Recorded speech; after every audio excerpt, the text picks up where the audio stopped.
नमस्कार, मैं हूं आशुतोष और आप देख रहे हैं सत्यहिंदी.com। सत्यहिंदी.com के खास कार्यक्रम आशुतोष की बात में आपका स्वागत है।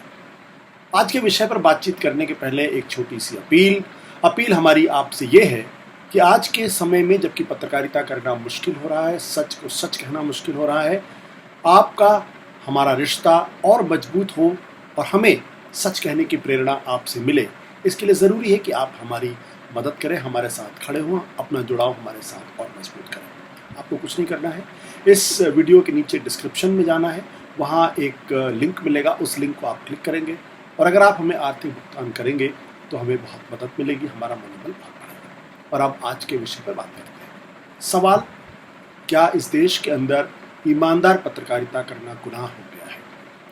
जी हाँ, ये सवाल बहुत मजबूती के साथ खड़ा हुआ है। विनोद दुआ, आप उनको अच्छी तरीके से जानते हैं, हम सबके बुजुर्ग और भारतीय टीवी पत्रकारिता के आदि पुरुष अगर कहा जाए तो अतिशयोक्ति नहीं है। हम सब लोग जब स्कूल में पढ़ते थे, कॉलेज में पढ़ते थे, तब दूरदर्शन पे उनका कार्यक्रम जनवाणी देखा करते थे और उनसे रश्क करते थे और सोचते थे कभी उनकी तरह हम भी टीवी के सामने आएंगे और पत्रकारिता करेंगे। उनकी पत्रकारिता पर कभी किसी ने सवाल नहीं खड़े किए, उनकी ईमानदारी पर कभी किसी ने सवाल नहीं खड़े किए। सरकार चाहे कांग्रेस की हो, चाहे वो भारतीय जनता पार्टी की हो, चाहे मनमोहन सिंह की हो और चाहे नरेंद्र मोदी की सरकार हो, उन्होंने कभी अपने शब्दों को जो है वो कंजूसी के साथ उसका इस्तेमाल नहीं किया। कोई भी सरकार अगर उनको लगा आलोचना करनी है तो तीखी से तीखी आलोचना की है और इसमें किसी तरीके का कोई भेदभाव उन्होंने नहीं बरता है। लेकिन पिछले दिनों एक उनके खिलाफ एक आरोप लगा है। उनके ऊपर आरोप लगा है कि उन्होंने 11 मार्च को यूट्यूब पे जो उनका कार्यक्रम है विनोद दुआ शो, उसमें उन्होंने कुछ ऐसी बातें की हैं जो अफवाह है, जो फेक न्यूज़ है, जो फॉल्स न्यूज़ है और जो समाज में सांप्रदायिक सद्भाव को बिगाड़ने का काम करती है।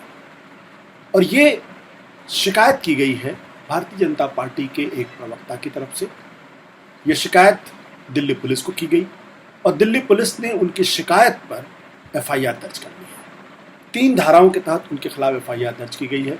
धारा आईपीसी की धारा 290, आईपीसी की धारा 505 और आईपीसी की धारा 505(2). इन तीनों धाराओं का मतलब क्या है ये मैं आपको थोड़ी देर में बताऊंगा, लेकिन पहले आपको बता देता हूं कि दरअसल जो बीजेपी के प्रवक्ता ने जो कंप्लेन की है उस कंप्लेन का मजमून क्या है और उसमें क्या क्या बातें कही गई हैं।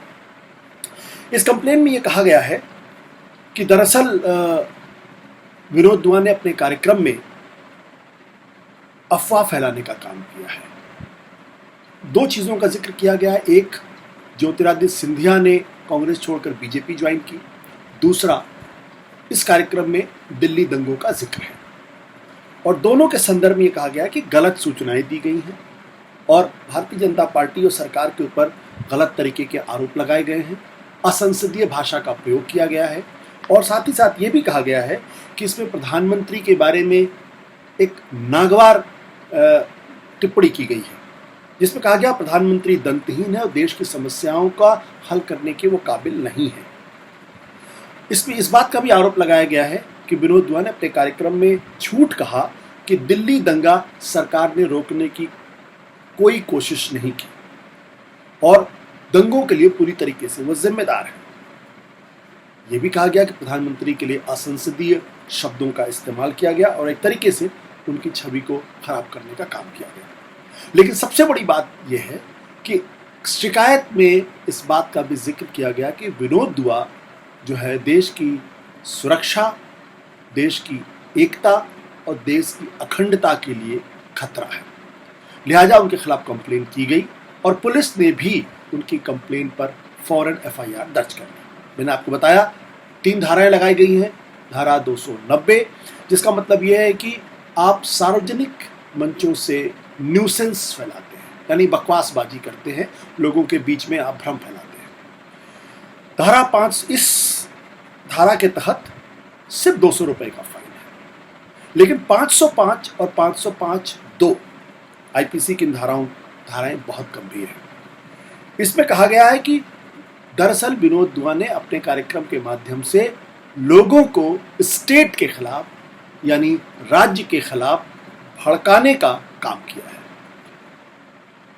इसमें अगर आरोप सिद्ध हो जाए तो आरोपी को 6 साल तक की सजा हो सकती है। साथ ही साथ 505(2) जो धारा है उसके तहत कहा गया कि सार्वजनिक शांति भंग हुई हो सकती है। इस तरीके का कार्यक्रम उन्होंने अपने शो में किया है। इस में भी 6 साल तक की सजा का प्रावधान है। हालांकि इसमें 505 जो आईपीसी की धारा है इसमें एक अपवाद स्वरूप बात कही गई है और उसमें यह कहा गया है कि अगर कोई आदमी जो बात कह रहा है अगर उसको कहने का उसके पास पुख्ता प्रमाण है और उसकी मंशा जो है वो सद्भाव या भड़काने की सद्भाव बिगाड़ने और भड़काने की नहीं है तो फिर ये धाराएं उनके ऊपर नहीं लगती है। अब ये बात तो अदालत में तय होगी या पुलिस की इन्वेस्टिगेशन के बाद तय होगी। महत्वपूर्ण बात ये नहीं है।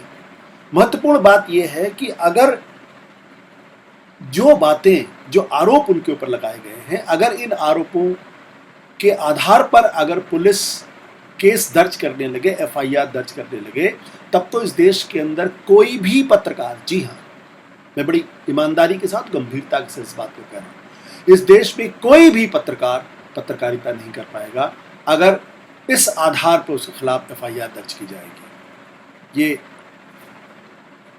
बात मैं पूरी ईमानदारी के साथ कहना चाहता हूं। और इत्तेफाक की बात यह है कि जिस दिन विनोद दुआ के खिलाफ ये केस दर्ज हुआ उसी दिन एक और बड़े पत्रकार, हालांकि अब वो सक्रिय पत्रकारिता में नहीं है, कुछ समय तक वो एमनेस्टी इंटरनेशनल के चीफ भी रहे हैं, इन दिनों वो कई अखबारों में अपना कॉलम लिखते हैं, एक ज़माने में वो संपादक रह चुके हैं, उनका नाम है आकार पटेल। उनके खिलाफ भी एक एफआईआर बेंगलोर की पुलिस ने दर्ज किया है और उनके ऊपर क्या आरोप लगाया गया, उनके ऊपर धारा 505(1), धारा 153 और धारा 117, 3 धाराएं पुलिस ने लगाई हैं। उनका गुनाह क्या है? उन्होंने दरअसल एक ट्वीट किया था। आपको मालूम है कि अमेरिका के अंदर एक अश्वेत नागरिक की पुलिस ने हत्या कर दी थी और उसकी वजह से अमेरिका में पिछले 10 दिनों से लगातार वहाँ पे लोग सड़कों पर उतरे हुए हैं, प्रदर्शन कर रहे हैं, विरोध प्रदर्शन कर रहे हैं और लोग पुलिस को, सरकार को कटघरे में खड़ा कर रहे हैं। उसके संदर्भ में आकार पटेल ने ट्वीट किया। उन्होंने ये ट्वीट अंग्रेजी में है, मैं आपको हिंदी में बता देता हूँ। हमें ऐसे विरोध प्रदर्शन की ज़रूरत है, दलित, मुस्लिम, आदिवासी, गरीब और औरतें, तब दुनिया का ध्यान हमारी तरफ आकर्षित होगा।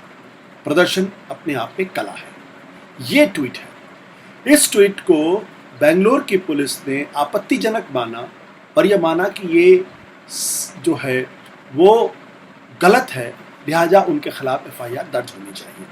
अब जो धारा 505 है, मैंने आपको बताया कि राज्य के खिलाफ लोगों को भड़काना, जो विनोद दुआ के ऊपर आरोप है, बिल्कुल यही आरोप है इसमें, यानी 6 साल तक की सजा।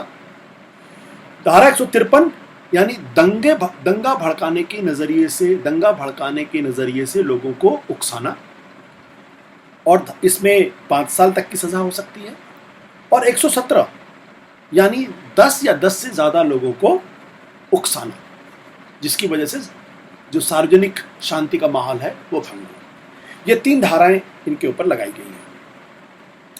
आकार पटेल और विनोद दुआ ये भारतीय पत्रकारिता के बड़े नाम हैं, जिनके बारे में कहा जाता है ईमानदार है, और इनके ऊपर कभी यह आरोप नहीं लगा कि इन्होंने कभी अफवाह फैलाने का काम किया है या कभी दंगा भड़काने का काम किया है या कुछ इस तरीके की बातें की है।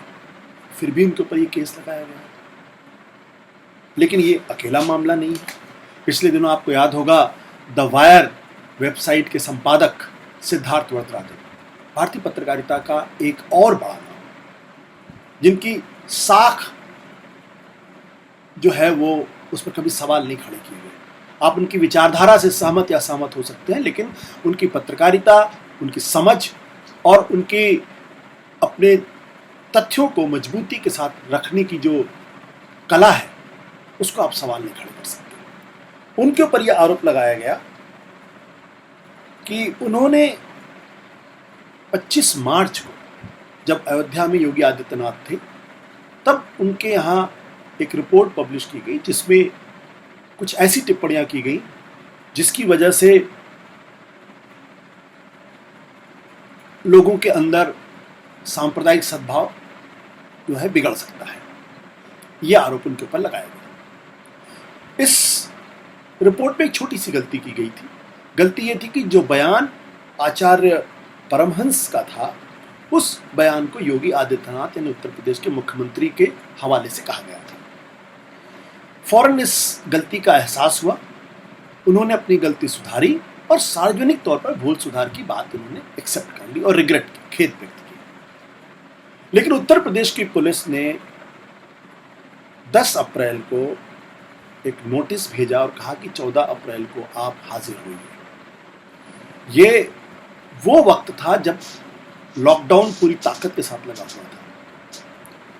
सिद्धार्थ वरदराजन को जब नोटिस दिया गया तो देश में एक तरीके से हड़कंप मच गया। करीब 3500 लोगों ने, जो समाज के बड़े प्रबुद्ध लोगों ने, जिसमें सुप्रीम कोर्ट के जज हैं, हाई कोर्ट के पूर्व जज हैं, आर्मी के लोग हैं, एकेडमिक्स के लोग हैं, पत्रकारिता के लोग हैं, उन लोगों ने बाकायदा एक सिग्नेचर करके इस कृत्य को गलत साबित किया और कहा कि ये पत्रकारिता का मुंह बंद करने की कोशिश है। इतना ही नहीं, अभी पिछले दिनों इंडियन एक्सप्रेस ने खबर की थी। इंडियन एक्सप्रेस ने तबलीगी जमात के प्रमुख मोहम्मद साद, जिनके बारे में कहा गया था, उनका एक ऑडियो क्लिप था जिसमें उन्होंने लोगों को भड़काने की बात की थी और कहा था कि आप लॉकडाउन को ना माने, कोरोना को ना माने, ये दरअसल मुसलमानों के खिलाफ एक साजिश है। मोहम्मद साद के खिलाफ केस दर्ज है और पुलिस इनकी तलाश कर रही है। इस ऑडियो क्लिप के संदर्भ में इंडियन एक्सप्रेस ने एक रिपोर्ट की। रिपोर्ट का मजमून ये था कि दरअसल ये ऑडियो क्लिप डॉक्टर्ड है, यानी इसके साथ छेड़छाड़ की गई है। जब ये खबर उनके अखबार में छपी तो उसके फौरन बाद दिल्ली पुलिस एक्टिव हुई। दिल्ली पुलिस ने आईपीसी की धारा 174 के तहत संवाददाता को नोटिस भेजा और कहा कि आप थाने में हाजिर हुई। ये कोई ऑफेंस नहीं था, लेकिन ये नोटिस जिस धारा के तहत दी गई थी, अगर रिपोर्टर या संबंधित व्यक्ति अगर हाजिर ना हो तो उसको जेल हो सकती है। जाहिर सी बात है, वो हाजिर हुए। अब सवाल ये खड़ा होता है कि चाहे वो विनोद दुआ हो, चाहे वो आकार पटेल हो, या फिर सिद्धार्थ वरदराजन हो, या इंडियन एक्सप्रेस हो, मैंने तो सिर्फ 4 चीज़ों का जिक्र किया है। ऐसे कई इंसिडेंट पिछले महीनों सालों में हुए हैं जिससे बिल्कुल स्पष्ट लगता है कि इस देश के अंदर जो ईमानदार पत्रकारिता करने वाले लोग हैं उनको बहुत करीब से देखा जा रहा है और उनको संदेश देने की कोशिश की जा रही है कि अगर आप सरकार की आलोचना करते हैं या सरकार के कामों में आप दखल देते हैं और अगर आप सरकार के राय नहीं मिलाते हैं तो फिर आपके लिए मुश्किल होने वाली है। विनोद दुआ ने एक शब्द भी ऐसा नहीं कहा जिसके आधार पे उनके खिलाफ पुलिस केस बनता हो, या आकार पटेल ने कोई ऐसी बात नहीं जिसके खिलाफ उनके खिलाफ पुलिस केस बनता हो। सिद्धार्थ वरदराजन के रिपोर्ट में जरूर थोड़ी सी त्रुटि थी, लेकिन वो त्रुटि पुलिस एक्शन इन्वोक करे ये आवश्यक नहीं है। और साथ ही साथ इंडियन एक्सप्रेस की रिपोर्ट पर उस धारा के तहत नोटिस देना तो बिल्कुल ही एक समझ के परे वाली बात है। आपको मालूम है कि इस देश के अंदर, भारत में जो पत्रकारिता इस वक्त हो रही, चाहे प्रिंट हो चाहे टीवी हो, उस पर गहरे सवाल खड़े हो गए हैं। लोग कहते हैं कि वो गोदी मीडिया हो गया है, यानी प्रधानमंत्री या सरकार की गोद में बैठ गया है। ये मीडिया वही कहता है जो सरकार चाहती है, कभी सरकार की आलोचना नहीं करती है और इसने अपनी स्वतंत्रता पूरी तरीके से ख़त्म कर दी है। अरुण शौरी जैसे लोग कहते हैं कि हिंदुस्तान का जो मीडिया है वो दरअसल नॉर्थ कोरिया का मीडिया हो गया, यानी सरकार का मुखपत्र बन गया है, भोपू बन गया है। ऐसे में पिछले सालों में डिजिटल प्लेटफॉर्म्स यानी सोशल मीडिया पर कुछ लोगों ने स्वतंत्र पत्रकारिता करने का काम किया, अपनी वेबसाइट शुरू की है। जैसे सत्यहिंदी.com ने अपनी वेबसाइट शुरू की है और पत्रकारिता करने की कोशिश कर रहे हैं। ये वो लोग हैं जो दरअसल सरकार का इनके ऊपर कोई नियंत्रण नहीं है। ये उसी तरीके से पत्रकारिता कर रहे हैं जैसे 2014 के पहले इस देश के अंदर पत्रकारिता होती थी। सरकार चाहे मनमोहन सिंह की होती थी, चाहे जिसकी हो, अगर गलत लगता था तो पत्रकार अपनी बातों को ईमानदारी के साथ उस बात को कहता था। सरकार की दिक्कत क्या है कि ये जो डिजिटल जर्नलिज्म है इस पर उसका नियंत्रण नहीं है। और मुझे ऐसा लगता है कि विनोद दुआ के खिलाफ और आकार पटेल के खिलाफ, सिद्धार्थ वरदराजन के खिलाफ जो FIR करने का काम किया गया है वो दरअसल पूरे डिजिटल जर्नलिज्म करने वाले लोगों को संदेश देने की कोशिश की गई है कि अगर आप सरकार की तीखी आलोचना करेंगे तो आपके लिए ठीक नहीं होगा, आपको भी सरकार का भोंकू बनना पड़ेगा, अगर नहीं बनेंगे तो आपको तकलीफ होगी। और हैरानी की बात यह है कि जो आरोप विनोद दुआ के ऊपर लगे हैं या आकार पटेल पर लगे, सिद्धार्थ वरदराजन पर लगे हैं या इंडियन एक्सप्रेस को नोटिस दिया गया है, ये उस पार्टी के लोगों ने कहा है जिन्होंने इमरजेंसी के ज़माने में इंदिरा गांधी का ताप झेला था और उस ज़माने में पत्रकारिता पूरी तरीके से सरेंडर हो गई थी। और लाल कृष्ण आडवाणी कहते थे जब पत्रकारों से कहा गया कि आप झुकिए तो आप रेंगने लगे थे। और उस लड़ाई पर भारतीय जनता पार्टी को बहुत गर्व होता है और उनको याद दिलाना चाहूँगा कि ये विनोद दुआ के खिलाफ FIR उस दिन दर्ज हुई है जिस दिन जो इमरजेंसी के खिलाफ लड़ाई के सबसे बड़े नेता जयप्रकाश नारायण ने संपूर्ण क्रांति का नारा पटना के गांधी मैदान में दिया था, यानी 5 जून को दिया था। और उनका नारा था क्या नारा था? सिंहासन खाली करो जनता आती है, सिंहासन खाली करो जनता आती है। बीजेपी और तमाम विपक्षी दल जयप्रकाश नारायण की उस बात को सही सिद्ध करते हैं जब जयप्रकाश नारायण ने कहा था उस जमाने में कि अगर पुलिस और सेना के मद्देनजर कि अगर आपको गैर कानूनी आदेश दिया जाता है तो आप उस कानून को मत मानिए। और जिसे इंदिरा गांधी ने कहा था कि ये देश के अंदर सेना और पुलिस को भड़काने और विद्रोह करने या बगावत करने के लिए जयप्रकाश नारायण उनका आह्वान कर रहे हैं। आज अगर विनोद दुआ और आकार पटेल अगर छोटी सी बात भी कहते हैं, सरकार को लेकर अगर आलोचना करते हैं, तो इन लोगों को ये आलोचना पसंद नहीं है। अब सवाल ये है, इस देश के अंदर क्या पत्रकारिता स्वतंत्र रह पाएगी या नहीं रह पाएगी?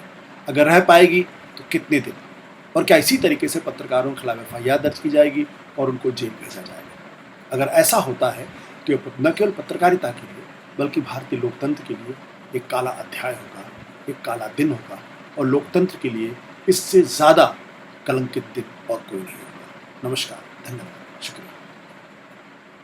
सत्य हिंदी के और वीडियोस को देखने के लिए हमारे YouTube चैनल को सब्सक्राइब करें और सीधे नोटिफिकेशन पाने के लिए बेल आइकन दबाएं।